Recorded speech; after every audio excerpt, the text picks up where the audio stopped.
This is Candy Gilbert. She is a psychiatric home care nurse, and she has a lot of experiences with people who have had alcohol issues or possibly herself.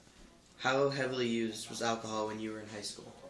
In the 80s, 1989 is when I graduated high school, there was not a lot of street drugs. They used a lot of alcohol, and it wasn't really to get drunk. It was more out of peer pressure. It was more out of you're cool if you drink, if you go to the reservoir and you get drink. Older people would buy, older brothers and sisters would buy the beer and the alcohol for the kids. There wasn't a lot to do in Glastonbury, so in order to be popular, you drank. The police would come and give you a warning, and that's of course something that everyone would talk about when they came back to school on Monday. Oh, the cops came, the cops came. It was usually the sports people and the popular kids were actually the ones that were doing the drinking and the ones getting caught, but nothing ever really happened to them. And how old were your classmates when they started drinking?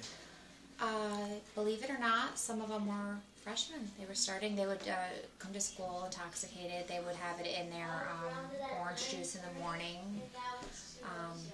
A lot of the kids, the parents didn't even notice that alcohol was missing because a lot of the parents were drinking as well, so they didn't realize the liquor was going down.